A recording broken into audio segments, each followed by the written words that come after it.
wabarakatuh. Waalaikumsalam. Alhamdulillah nahmaduhu wa nasta'inuhu wa na'udzu billahi min shururi anfusina wa a'malina. Yahdihillahu fala mudilla lahu wa man yudlil fala hadiya lahu.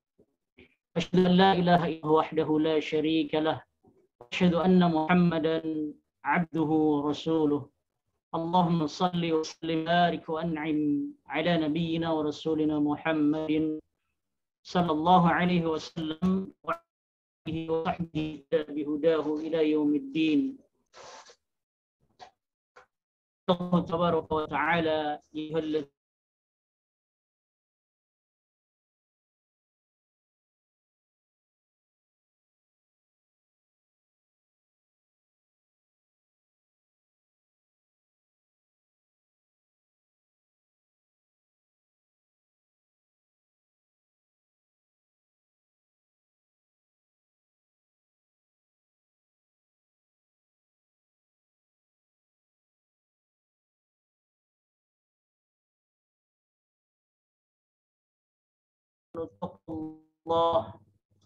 اتقوا الله وقولوا قولا سديدا يصلح لكم أعمالكم ويغفر لكم ذنوبكم ومن يطع الله ورسوله فقد فاز فوزا عظيما. أما بعد معاشر المسلمين والmuslimat rahimani wa rahimakumullah, dimanapun yang berada yang saat ini mendengarkan dan mengikuti program kajian kita, semoga Allah Subhanahu wa ta'ala memberkahi apa yang kita lakukan di hari ini dan menjadikan yang dalamnya, baik yang mempersiapkan kegiatan-kegiatan seperti ini ataupun yang jauh-jauh mempersiapkan apapun, mudah-mudahan ini adalah satu jalan yang bisa sampai kepada hari ini, yang menjadi orientasi seorang muslim, menjadi tujuan yang diinginkan oleh seorang muslim dan muslimah, yaitu bisa masuk ke dalam surga Allah Subhanahu wa ta'ala. Amin ya rabbal alamin.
Pindah dari satu tempat ke tempat yang lainnya, dari rumahnya menuju majelis ilmu untuk menuntut ilmu.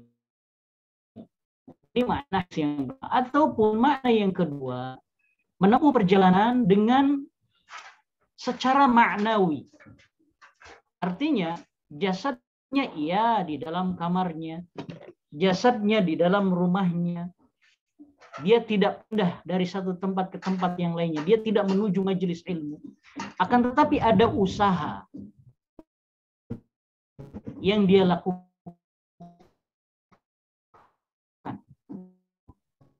untuk ilmu. Menyiapkan kota misalnya hari ini, berbagai kajian-kajian virtual, kajian online tadi laksanakan. Walillahil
Beliau salah satu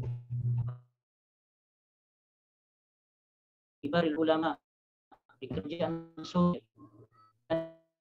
Beliau perhatian yang sangat besar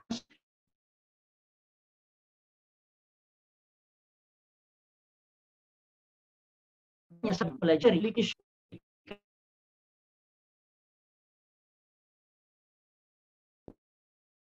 cara berbentuk ringkas memilih kita spesial kita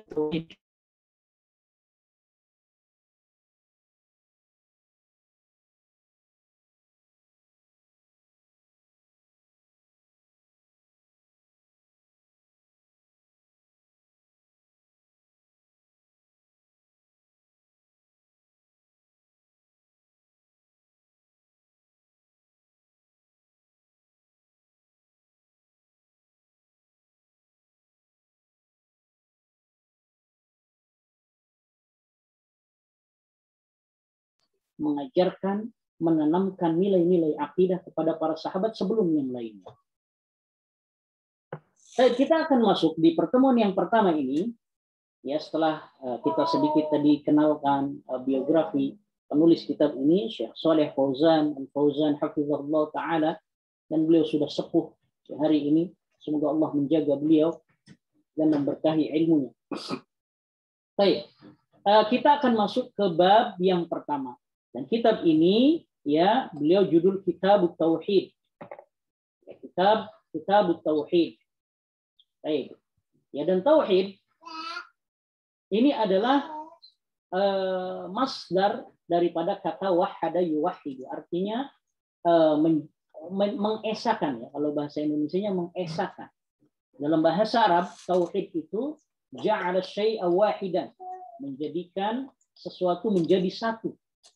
Ya, memang lebih tepat dibahasakan dengan mengesakan. Ya, baik.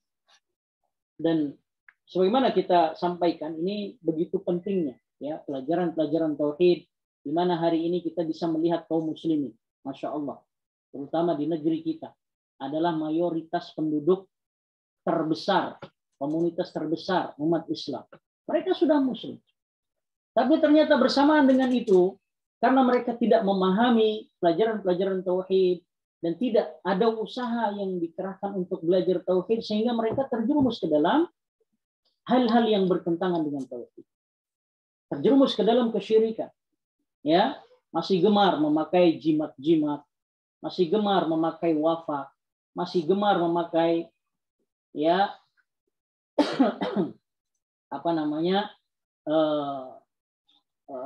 pergi ke dukun paranormal yang ini bertentangan dengan tauhid. Dan insya Allah kita akan bahas secara terperinci mana yang termasuk tauhid dan mana yang termasuk yang bertentangan dengan tauhid. Baik, para ikhwah yang dirahmati oleh Allah Subhanahu wa taala, kita akan mulai dari bab yang pertama.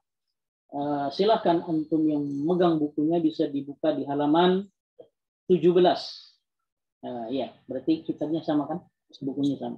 Ya, bisa dibuka di halaman 17, teman-teman. Ya, di sana Syekh memulai dengan bab yang pertama atau pasal yang pertama, makna akidah dan urgensinya sebagai landasan agama. Makna akidah dan pentingnya akidah, terutama masalah tauhid, ya, sebagai landasan agama, fondasi agama ini. Adapun makna akidah secara bahasa, beliau hafizahullah taala mengatakan akidah berasal dari kata aqd yang berarti pengikatan. I'taqadtu kadza, aku mengikat hatiku dengan begini dan begini. Aku beriktikad begini, akidahku begini. Artinya saya mengikat hati saya dengan keyakinan seperti ini. Ya, itu makna akidah. Saya mengikat hati saya dengan kuat dengan seperti ini. Ya, oleh karenanya akidah ini terbagi menjadi dua. Ada akidah yang sahihah, ada akidah yang batilah. Ada akidah yang benar, ada akidah yang salah. Jika seseorang berakidah dengan akidah yang benar, berarti dia ikat hatinya dengan ikatan yang benar. Dan ini pentingnya kita mempelajari akidah. Dan sebaliknya, ketika seseorang mengikat hatinya dengan akidah yang batilah, dengan akidah yang salah, berarti hatinya diikat dengan keyakinan yang salah. Ya, baik. Dan nanti juga akan disebutkan apa sebab-sebab seseorang salah di dalam meyakini sesuatu. Sebab-sebab salahnya akidah. Adapun secara istilah yang disebut dengan akidah adalah sebagaimana yang beliau sampaikan di sini. Akidah adalah iman kepada Allah, para malaikatnya, kitab-kitabnya, para rasulnya, hari akhir, qadar, atau masalah takdir yang baik ataupun yang buruk. Ya. Dan hal ini sudah kita pelajari secara umum, ada di pelajaran-pelajaran waktu SD, ya, disebut dengan rukun iman. Ya, dan ini adalah landasannya di dalam hadis Jibril yang dikenal dengan hadis Jibril yang diriwayatkan oleh Al-Imam Muslim, ya, ketika Nabi Shallallahu alaihi wasallam ditanya oleh malaikat Jibril, "Akhbirni 'anil iman," kabarkan kepadaku apa itu iman. Maka Nabi Shallallahu alaihi wasallam menyebutkan ya keenam rukun iman ini. Iman kepada Allah, pada malaikat, pada kitab, kepada rasul, pada hari akhir, dan kepada takdir yang baik ataupun yang buruk. Nah, permasalahan akidah ini intinya tidak akan keluar daripada 6 rukun iman. Namun, para ikhwah yang dirahmati oleh Allah Subhanahu wa taala, ya sayangnya tidak cukup memahami akidah atau rukun iman yang 6 ini hanya secara global saja. Atau cuma sekedar dihafal rukun iman ada 6, 1 iman kepada Allah, 2 iman kepada malaikat, dan seterusnya. Tapi harus betul-betul paham apa yang dimaksud iman kepada Allah. Dan saya rasa ketika kaum muslimin ditanya apa maksudnya iman kepada Allah, nah, di situ mulai mereka sedikit bingung. Apa ya? Ya, beriman tentang adanya Allah. Sebagian mereka menjawab begitu. Oh, kalau begitu akidahnya Abu Jahal dan Abu Lahab juga begitu. Ya, mereka meyakini Allah itu ada. Allah itu yang menciptakan dia. Bahkan iblis pun meyakini bahwa Allah itu ada dan yang menciptakannya adalah Allah. Iblis meyakini bahwasanya yang menciptakan dirinya adalah Allah. Allah Subhanahu wa taala ya nukilkan perkataan iblis ketika diperintahkan sujud kepada Nabi Adam. Apa kata iblis? Iblis tidak mau. Kata iblis, aba wastakbar, dia enggak. Kata iblis, khalaqtani min nar wa khalaqtahu min tin. Ya Allah, kau ciptakan aku dari api. Kata iblis, engkau ciptakan aku ya Allah. Berarti iblis meyakini yang menciptakan dirinya adalah Allah. Ya, maka ketika ditanya apa makna beriman kepada Allah, tidak cukup hanya dengan jawaban, oh meyakini Allah itu ada, meyakini Allah itu pencipta, meyakini Allah itu yang mengatur. Ya, nanti akan kita bahas secara terperinci di dalam kitab ini. Ya, itulah pentingnya mempelajari ilmu agama. Baik. Kemudian para ikhwah yang dirahmati oleh Allah Subhanahu wa taala, kata beliau, syariat terbagi menjadi 2. Yaitu i'tiqadiyah dan amaliyah. Ya. Agama Islam ini terbagi menjadi 2 bagian. Ada i'tiqadiyah, ada amaliyah. I'tiqadiyah adalah hal-hal yang tidak berhubungan dengan tata cara amal. Ini ada di halaman 18 dalam kitab yang kita pelajari ya. Ya, i'tiqadiyah itu hal-hal yang berhubungan dengan keyakinan, bukan dengan amalan anggota badan. Ya. Adapun yang amaliyah ini yang berkaitan dengan amalan anggota badan. Atau dalam istilah lain, di dalam agama kita itu ada usul, ada furu', ada pondasi dan ada cabang. Kalau diibaratkan seperti sebuah pohon, ada akarnya, ada rantingnya, gitu ya. Ya, dalam agama juga begitu. Ada usul, ada pondasi, ada cabang. Nah, yang usul ini tidak boleh berselisih. Ya, yang usul ini, akar ini harus kuat.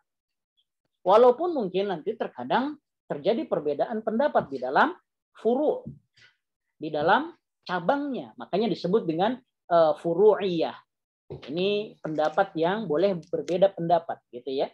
Akan tetapi ketika berbicara masalah usul, masalah i'tiqadiyah, maka ini tidak boleh berselisih.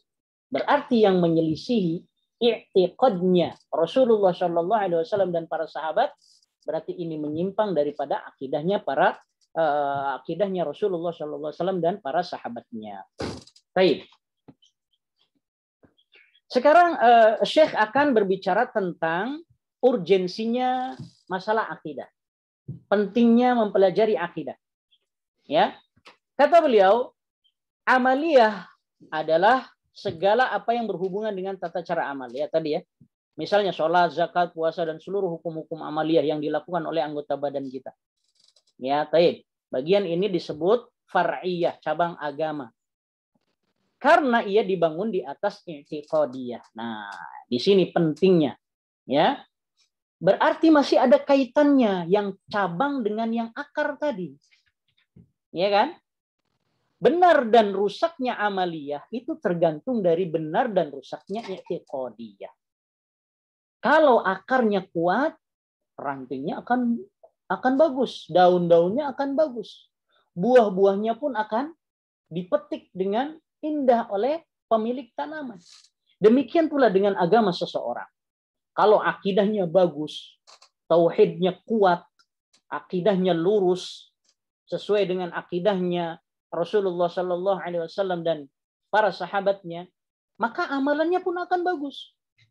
Dan ini yang kita temukan ya di kalangan para ulama salaf. Orang-orang soleh terdahulu bagaimana dahsyatnya amalan mereka. Umar bin Khattab radhiyallahu taala anhu pernah suatu kesempatan beliau menginfakkan separuh hartanya. Separuh harta ya Pak. Kalau separuh harta itu kalau Bapak Ibu punya harta 10 miliar, berarti sekali infaknya 5 miliar. Satu kali infak 5 miliar, besar apa tidak? Wah besar. Atau sekali infak misalnya 5.000. Tapi kalau hartanya cuma 10.000, itu pun besar. Setengah harta. Umar bin Khattab radhiyallahu taala anhu dan beliau mengatakan, hari ini saya bisa mengalahkan Abu Bakar Siddiq radhiyallahu taala anhu di dalam berinfak. Tapi ternyata pada saat itu pula Abu Bakar datang kepada Rasulullah SAW, ya Rasulullah, ini seluruh harta saya infakkan di jalan Allah. Allahu Akbar. Ya. Tidak mungkin ada orang yang berani menginfakkan seluruh harta yang dia miliki kecuali apa? Kecuali dia memiliki akidah dan tauhid yang betul-betul menancap kuat di dalam hatinya. Makanya benar kata Syekh, benar dan rusaknya amaliyah tergantung dengan benar dan rusaknya i'tiqadiyah. Kalau akidahnya benar, amalannya akan benar. Kalau akidahnya salah, amalannya juga akan salah. Baik. Ya maka kata beliau, akidah yang benar adalah pondasi bagi bangunan agama serta merupakan syarat sahnya amalan. Ya, amalan ini diterima atau tidak, sah atau tidak, amalan ini tergantung dengan benar dan tidaknya akidah. Kemudian beliau membawakan satu ayat atau dalil dari firman Allah Subhanahu wa taala dalam surat Al-Kahfi. Ya, di akhir surat Al-Kahfi, Allah Subhanahu wa taala mengatakan, "Faman kana yarju liqa'a rabbih falya'mal 'amalan shalihan wa la yusyrik bi'ibadati rabbih ahada." Dan barang siapa yang berharap ya bertemu dengan Allah Subhanahu wa taala, dengan Rabb-nya, falya'mal 'amalan shalihan, hendaknya dia beramal soleh. Ya, amal soleh ini dengan syarat apa? Wa la yusyrik bi'ibadati rabbih ahada, dengan catatan amal soleh ini dibangun di atas sesuatu yang tidak mempersekutukan seorang pun dalam beribadah kepada Allah. Ya, amal soleh ini dibangun di atas tauhid, tidak dibangun di atas kesyirikan. Ya. Dan beliau membawakan juga ayat dalam surat Az-Zumar. Allah Subhanahu wa taala berfirman, "Wa laqad uhiya ilaika wa ilal ladzina min qablik la in asyrakta la yahbatanna 'amaluk." Ya. Kata Allah Subhanahu wa taala, sungguh ya telah diwahyukan kepada engkau wahai Rasulullah dan kepada orang-orang sebelum engkau, la in asyrakta, jika kamu berbuat syirik, la yahbatanna amaluk, pasti akan terputuslah amalan. Ya, ini menunjukkan bahwasanya bahaya kesyirikan juga bisa merusak amalan, sehebat apapun amalan tersebut. Baik. Kemudian beliau juga membawakan ayat yang lain. Ala kulli hal, ayat-ayat yang beliau bawakan, ya, ini jumlahnya yang semisal dengan ini sangat banyak di dalam Al-Quran, yang menunjukkan bahwasanya amalan apapun, sebanyak apapun, sebesar apapun amalan tersebut tidak akan Allah terima kecuali dibangun di atas akidah yang benar. Ini juga menunjukkan pentingnya akidah, kan? Kalau akidahnya salah, ya tentu amalannya tidak diterima. Kalau akidahnya benar, ya amalannya walaupun kecil akan diterima. Para ikhwah dan akhwat rahimani wa rahimakumullah, sepertinya waktunya akan habis ya.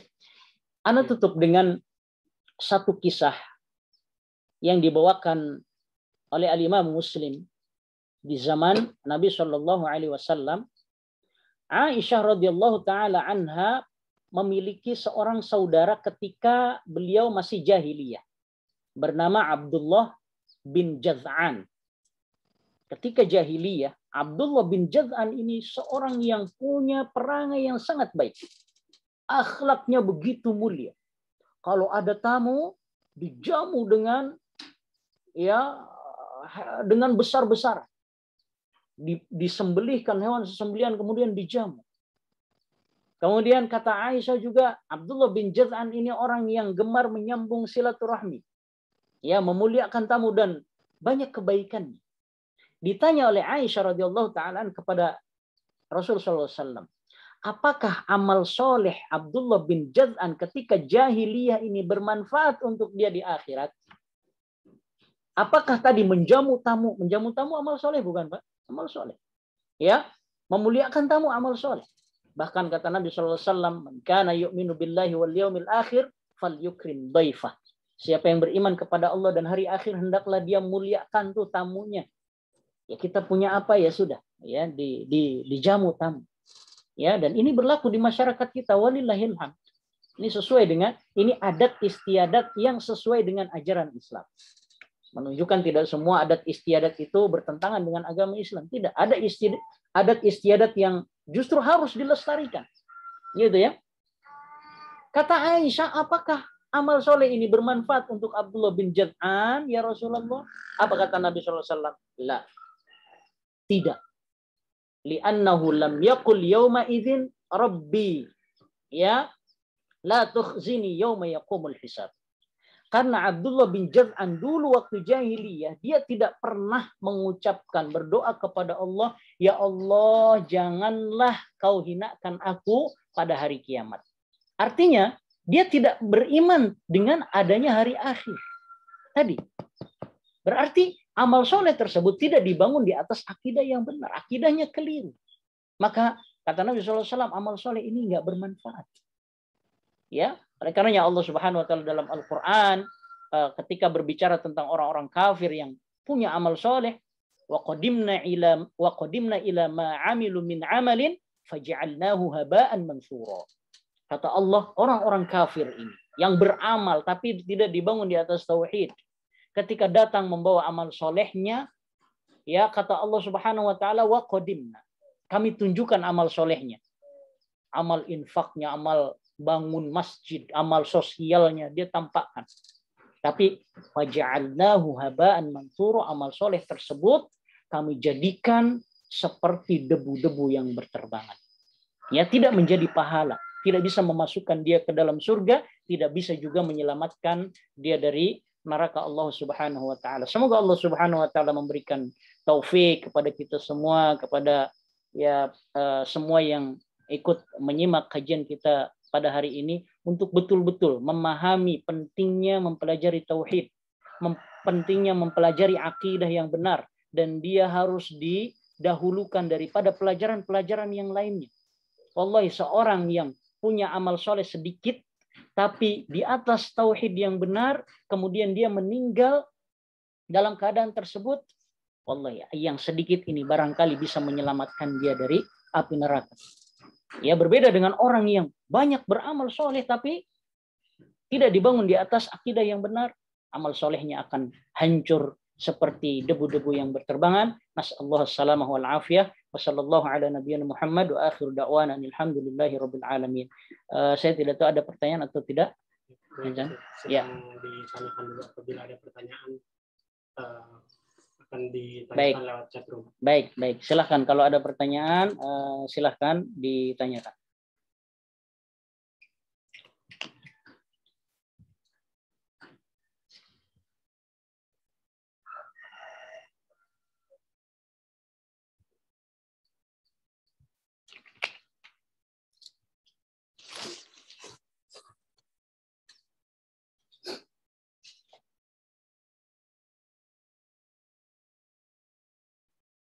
Mungkin dari saya boleh ya Ustaz? Iya, silakan.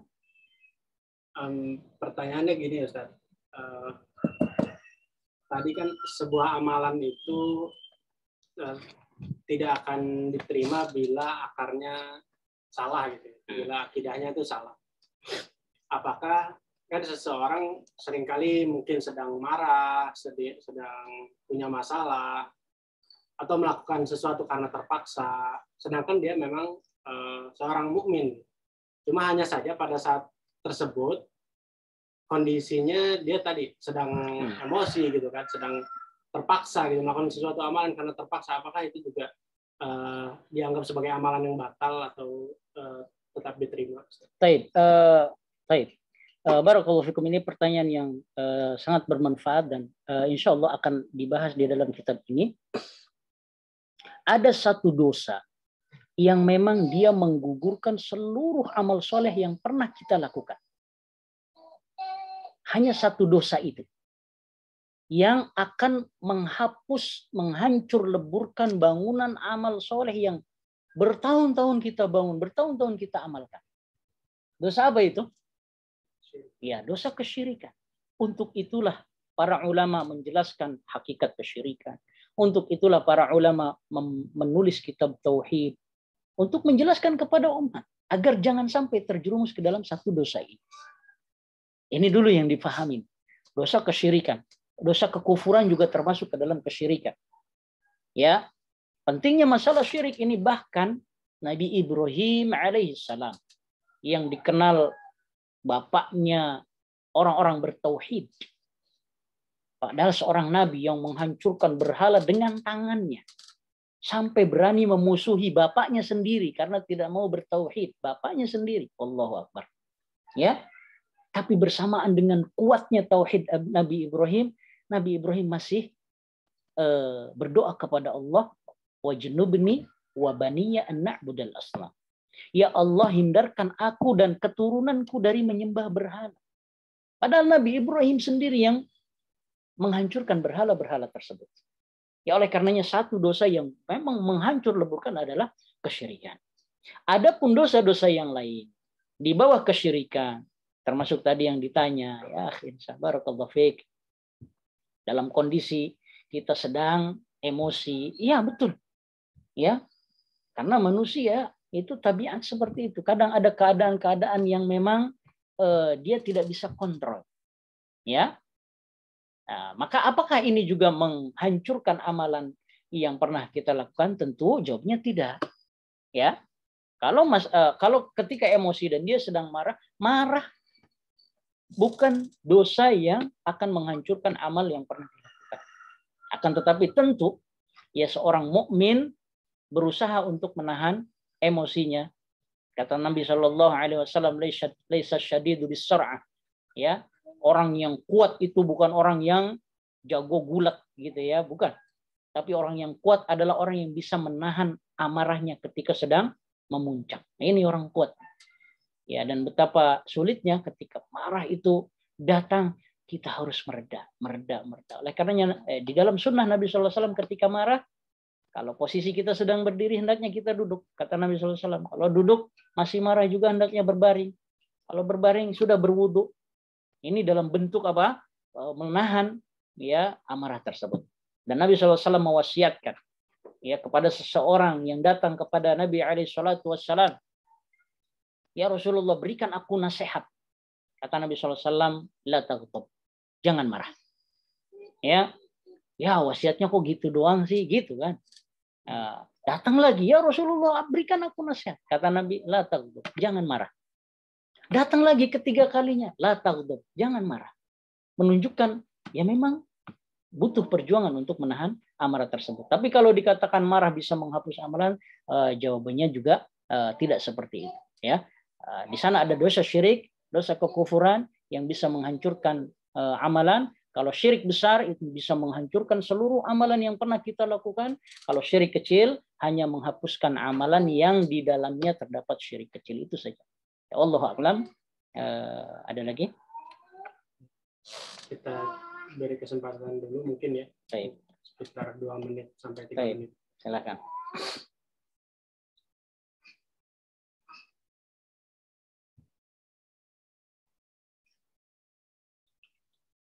Atau ibu-ibu yang di sini nih, punya pertanyaan nggak?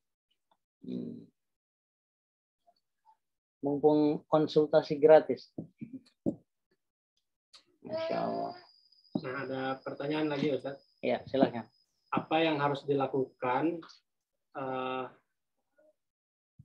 semangat beramal menurun karena takut riya? Semangat beramal menurun, Masya Allah. Baik, ini bagus ya. Syekh Muhammad bin Shalih Al-Utsaimin pernah menyebutkan di antara bisikan halus syaitan kepada manusia yang sudah melakukan amalan adalah, awas loh, kamu beramal ini, kamu ini riya. Udah kalau gitu berhenti beramal. Ini bisikan yang paling halus syaitan dan biasanya diiyakan bagi orang-orang yang baru-baru hijrah. Baru-baru mulai meniti amal soleh. Allah, bagi laki-laki ya, ada syariat untuk menghadiri sholat jamaah di masjid. Ya, hukumnya ya pendapat yang kuat wajib bagi laki-laki menghadiri sholat 5 waktu di masjid. Tapi ketika pertama kali kaki ini melangkahkan dari rumah, wallahi ini begitu berat, dan ya semua laki-laki pasti merasakan. Ini begitu berat, seakan-akan orang seluruh kampung ini melihat saya. Ya, di sana syaitan bermain-main. Daripada kamu riya, mendingan sholat di rumah. Nah, apa yang dilakukan? Kalau dia sholat di rumah, berhenti melakukan amal soleh ini, ya berarti dia mengikuti syaitan tersebut. Dia terjerumus dari perbuatan riya, tapi dia terjerumus ke dalam lubang yang lain. Nah, maka yang harus dilakukan, terus dia lakukan amal soleh tersebut sambil melawan rasa riya tersebut. Karena memang riya itu tidak bisa seperti orang memperbaiki amalan zahir ya. Kalau amalan zahir bisa kita membaca satu hadis, oh yang benar di sini, itu ya. Itu dari mulai kita baca hadis sampai seterusnya kita akan begitu. Tapi ketika membenahi niat agar ikhlas, hanya berharap kepada Allah, hari ini ikhlas, besok datang lagi bisikan, harus kita lawan lagi. Ya bahkan ya dari rumah kita mau melakukan amal soleh, di tengah perjalanan datang bisikan tersebut, harus dilawan. Ya. Dan ini memang sulit. Ya. Jangankan kita, para ulama saja menjerit. Ya, siapa dia? Al-Imam Sufyan bin Sa'id bin Masruq Ats-Tsauri rahimahullah taala, seorang ahli hadis. Bahkan dijuluki Amirul Mukminin fil hadis, jenderalnya ulama hadis di zamannya. Ya, ulama besar.